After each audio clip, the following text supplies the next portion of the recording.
Hello everyone, welcome to I Bleed Red, White, and Blue. Today we have a guest, a true patriot. Many of you are familiar with her. She has been seen on Fox and Friends, The Today Show, ABC, NBC, you name it, you've seen it. So today we have the national anthem girl herself, Janine Stange. Thank you so much for joining us. Thanks for having me. This is pretty cool. Oh, hey, believe me, we appreciate it. The viewers, they really wanted to hear from you. So, Awesome. Many of us, we've heard of you. We've seen your videos. We've watched you on television. But for a few people, maybe they don't know about your 50 states in 24 hours singing the national anthem. Oh, yeah. Yeah, so can you just explain a little bit about what you did?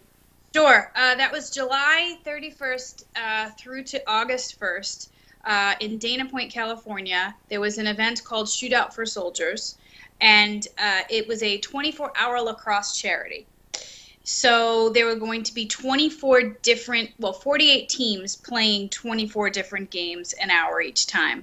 So the guys who organized it were awesome. I mean, hardcore patriotic, where I think they raised almost $450,000 throughout the couple. I think they've been doing this for 5 years. Wow. And so when I found out about that, it was going to be a 24-hour event, and they were like, okay, we want you to come and sing at the beginning. And I was just like, well, these guys are going to be there for 24 hours.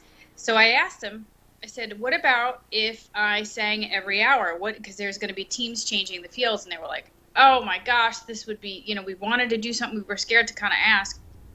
So I said, yeah, I'll do it. So how it ended up working out was Dana Point High School happens to have like 48 steps going down to the field and back up. So it basically was walking a lot. It was the longest and shortest day of my life. What was really cool about it was I had a flag that a different veteran or a member of the military would hold while I was singing. We folded it up, and I got 24 different. It was like a search every time. As soon as I finished singing, they'd be like, we would try to find somebody else in the audience that was a veteran, or perhaps somebody on the next team that was going to be coming up that was, had served or was serving. So it worked out. It was pretty intense. Right after I finished that, I took that flag and I went from California on a red eye to New York City and went on to Fox and Friends on that Sunday morning to talk about the fact that I was auctioning the flag for the Gary Sinise Foundation. And we raised $1,524.01. Wow. Well, thank you so much for that. It's money well spent. It was fun. Wow. I'm sure it went to help a lot of people. Yeah, it was crazy. And I said I probably won't try to break into any other records and do any more than 24 in a day. That was insane. Well, that's just by itself, logistically, that's amazing. Is there Yeah. is there somewhere specific that just triggers off the top of your mind, just a memory of one of the locations that you visited? Or that you sang at, sorry, not only visited. Well, I think today it marks the 70th anniversary of VJ Day. Okay.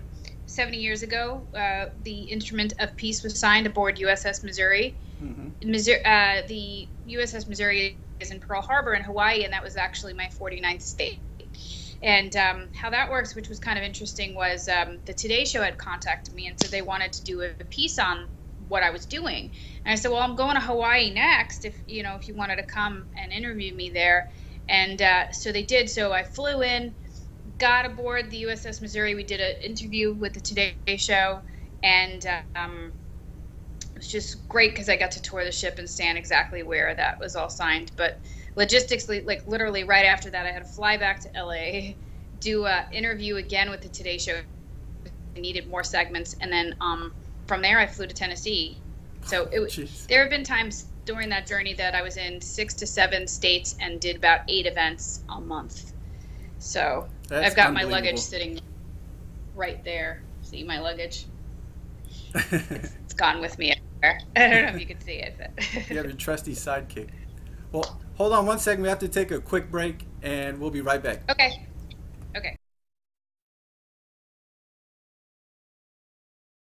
Hello, everyone. Welcome back. We're here with Janine Stange, the National Anthem Girl. All right. Now, one of the questions we had from our readers, it's a very important question. Got it a lot. What is your favorite American patriotic song to sing besides the National Anthem? I love singing. Well, I like singing "God Bless America," and I like singing "America the Beautiful." I think it's pretty much a tie. And I do a little bit more vocally with those songs. With the National Anthem, I stick to the melody. But with God Bless America, I kind of hold out notes a little bit longer. Same thing with America the Beautiful. So those are the other top two. Sorry, yeah, those are two great songs. Is there anywhere on the web where we can hear you singing those two? Yes, they're on my YouTube channel. It's National Anthem Girl TV on YouTube. I also tweet those performances out a lot, as well as like the Amazing Grace performance I sang at the Arlington Cemetery Section 60. So I can tweet them, or if any of your viewers want, they can tweet me at the Anthem Girl and say, let me send me the link for those different performances, and I'll try to do that as soon as I can. Okay, they will do that, I'm sure. Yeah. All right.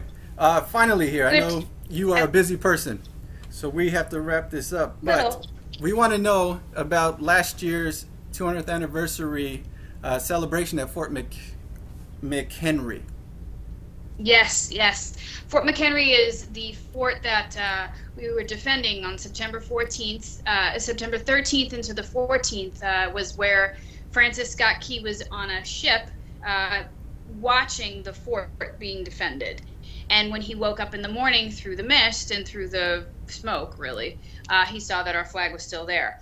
I got to sing the national anthem on the 13th. I sang for a PBS concert, which was televised. And then I got to sing the next day at Fort McHenry at the flagpole. So it was where Francis Scott Key was looking when he saw the flag was still there. And that is a tremendous flag. But I have to say, afterwards, the U.S. Coast Guard heard about what I was doing. So literally 2 hours later, I was on the cutter Ibis, which is a Coast Guard, the ships that the Coast Guard, they call them cutters. I got to drive it to the Star-Spangled buoy, which is the very spot, well, the general vicinity, that they approximate Francis Scott Key was when he saw the flag was still there. I got to sing the national anthem from that spot. I have to say it was pretty far away. How he saw the flag was still there was pretty impressive. So 200 years to the day, I got to sing at the pole and then at the spot that he was looking to see the pole. Wow. And then a couple of weeks later, I did get to sing at his birthplace, with the house where he was, and also at his gravesite. So it was pretty fun. I did that with Flash Phelps, Sirius 60s on 6. He took me there in Washington. So a lot of Francis Scott Key stuff right there. Yeah, that's pretty remarkable. You were that person, the only person in the world that got to do that on the 200th anniversary. That is amazing. Yeah. Well, hey, we want to thank you. Exactly. Oh, wait, one more thing. I'm sorry. I got to it a little late, but Operation Gratitude Care Package. People can check out your website at thenationalanthemgirl.org, and they can find out more about that? Yes, nationalanthemgirl.org is my website. I'm also doing things where I'm speaking about my experience and the lessons I learned. So if there's any of your people out there who have companies or schools or whatever they'd like me to come, I could do that. Still singing. And also what I have is anybody that follows me on Twitter, they'll see. They could send an email to admin@nationalanthemgirl.org, send your mailing address, and I will send you in the mail 10 cards that you could write out, send it back to me, and they'll go into an Operation Gratitude Care Package. And just follow me on Twitter at the Anthem Girl, and you'll get to see a lot of things that I tweet about, where I am, and things like that. Nice. So everyone can stay up to date with you on Twitter and at Facebook at the Anthem Girl. Thank you so much for joining us. Actually, a little odd. Yeah, Facebook is National Anthem Girl. National Anthem Girl. All right, there we have it. Thank you so much. Bye. Thanks for having me.